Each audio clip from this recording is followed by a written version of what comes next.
Hi friend, welcome back my channel. ಸ್ವಲ್ಪ ನಾನು ವೀಡಿಯೋನ ಸ್ವಲ್ಪ ಫಾಸ್ಟ್ ಮಾಡಿದ್ದೀನಿ ಫ್ರೆಂಡ್, ತುಂಬ ಲೆಂತ್ ಆಯಿತು ಅಂತ ಹೇಳಿ. ನಾನು ಇವಾಗ ಸ್ಯಾರಿ ಸೆಂಟರ್ ಕಟ್ ಮಾಡಿ ಇಟ್ಕೊಂಡು ಅದನ್ನು ಸೈಡೆಲ್ಲ ಹೊಲ್ಕೋತಾ ಇದ್ದೀನಿ. ಒಟ್ಟು ನಾನು ಕಾಟನ್ ಸ್ಯಾರಿ 3 ಸ್ಯಾರಿ ತೊಗೊಂಡಿದ್ದೀನಿ ನಾನು. ಸೊ ತೊಗೊಂಡು ನಾನು ಇವಾಗ ಸೆಂಟ್ರಿಗೆ ಇವಾಗ ಬಾರ್ಡ್ರ್ ಬರುತ್ತೆ ನೋಡಿ, ಅಲ್ಲಿ ಸೆಂಟ್ರಿಗೆ ಹೊಲ್ಕೋತಾ ಇದ್ದೀನಿ. ಇದೇ ಥರ 3 ಸ್ಯಾರಿನೂ ಹೊಲ್ಕೊಳ್ಳಿ. ಅದನ್ನು ಮತ್ತೆ ನಾವು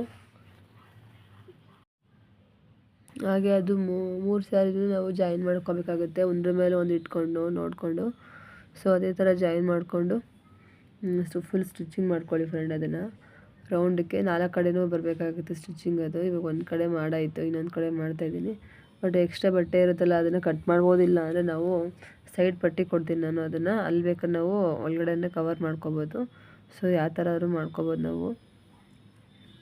ಸೊ ಇವಾಗ ನಾನು 4 ಕಡೆನೂ ಹೊಲ್ಕೋತಾ ಇದ್ದೀನಿ. ಸ್ವಲ್ಪ ಕಷ್ಟ ಆಗುತ್ತೆ, ಇದು ಸರಿಯಾಗೆಲ್ಲ ಇಟ್ಕೊಂಡು ಮಾಡ್ಕೋಬೇಕು. ಲಾಸ್ಟಿಗೆ ಮಾತ್ರ ಸ್ವಲ್ಪ ಎಕ್ಸ್ಟ್ರಾ ಬರ್ತಾಯಿತ್ತು, ಅದನ್ನು ಹಂಗೆ ಇದು ಮಾಡ್ಕೊಂಡು ನಾನು ಲಾಸ್ಟಿಗೆ 3 ಇಂಚಸ್ ಬಟ್ಟೆ ಎಕ್ಸ್ಟ್ರಾ ಬಟ್ಟೆ ತೊಗೊಂಡು ಅದನ್ನು ಫಿಲ್ಲಿಂಗ್ ಅದನ್ನು ಫೋಲ್ಡ್ ಮಾಡಿ ಹೊಲ್ಕೋಬೇಕಾಗುತ್ತೆ. ಅದನ್ನೇ ಮುಂದೆ ಇರುತ್ತೆ ಫ್ರೆಂಡ್, ಅದನ್ನು ನೋಡಿ. ಸೊ ಇದೇ ಥರ 4 ಕಡೆನೂ ಹೊಲ್ಕೊಳ್ಳಿ. ಮತ್ತು ಎಕ್ಸ್ಟ್ರಾ ಏನಾದ್ರು ಪೀಸಸ್ ಬಂದರೆ ಎಕ್ಸ್ಟ್ರಾ ಇದ್ದರೆ ಅದನ್ನು ಕಟ್ ಮಾಡ್ಕೋಬೇಕಾಗುತ್ತೆ.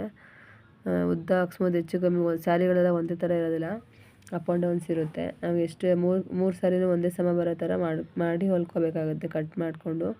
ಸೊ ನಾನು 4 ಕಡೆನೂ ಹೊಲ್ಕೋತಾ ಇದ್ದೀನಿ. ಮತ್ತು ನಾವು ಎಕ್ಸ್ಟ್ರಾ ಪಟ್ಟಿ ಕೊಟ್ಕೋಬೇಕಾಗುತ್ತೆ. ಅದೊಂದು 3.5 ಇಂಚಷ್ಟು ಕಟ್ ಮಾಡ್ಕೊಂಡಿದ್ದೀನಿ ನಾನು. 3 ಇಂಚಷ್ಟು ಕಟ್ ಮಾಡಿಕೊಂಡು ಅಂದಾಜು ಮೇಲೆ ಅದು ಕಟ್ ಮಾಡಿ ಇಟ್ಕೊಂಡು ಎಲ್ಲ ಜಾಯಿನ್ ಮಾಡಿಕೊಂಡು ಆ ಸೈಡಿಂದ ಫಸ್ಟ್ ಹೊಲಿಗೆ ಹಾಕ್ಕೊಂಡು ಆಮೇಲೆ ಮೇಲ್ಗಡೆ ಫಿನಿಶಿಂಗ್ ಮಾಡ್ಕೋಬೇಕಾಗುತ್ತೆ. ಸೊ ನಾನು ತೋರಿಸ್ತಿದ್ದೀನಲ್ಲ ಆ ಥರ ಮಾಡ್ಕೊಳ್ಳಿ. ಉದ್ದಕ್ಕೆ ಇಟ್ಕೊಂಡು ಹೊಲಿಗೆ ಹಾಕ್ಕೊಳ್ಳಿ ಮತ್ತು ಕಟ್ಟಿಂಗ್ ಮಾಡ್ಕೊಳ್ಳಿ. ಇವಾಗ ಅದು ಫೋಲ್ಡಿಂಗ್ ಮಾಡಿ ಸ್ಟಿಚಿಂಗ್ ಮಾಡ್ಕೋತಾ ಇದ್ದೀನಿ. ಫಸ್ಟ್ ಕೆಳಗಡೆ ಮಾಡ್ಕೊಂಡಿದ್ದೆ, ಇವಾಗ ಇದನ್ನು ಹಂಗೆ ಫೋಲ್ಡಿಂಗ್ ಮಾಡಿಕೊಂಡು ಫುಲ್ ರೌಂಡಕ್ಕೂ ಸ್ಟಿಚಿಂಗ್ ಮಾಡ್ಕೊಳ್ಳಿ 4 ಕಡೆನೂ. ಸೊ ನಾನು ಮಾಡಾಗಿದೆ ಇವಾಗ. ಓಕೆ ಫ್ರೆಂಡ್, ನನ್ನ ಚಾನಲ್ ಇಷ್ಟ ಆಯಿತು, ನನ್ನ ವಿಡಿಯೋ ಇಷ್ಟ ಆಯಿತು ಅಂದರೆ ಸಬ್ಸ್ಕ್ರೈಬ್ ಮಾಡ್ಕೊಳ್ಳಿ ಫ್ರೆಂಡ್, ನನಗೆ ಸಪೋರ್ಟ್ ಮಾಡಿ. ಓಕೆ ಫ್ರೆಂಡ್, ಇದು ಲಾಸ್ಟ್ ಐತೆ ರೆಡಿ ಆಗಿದೆ.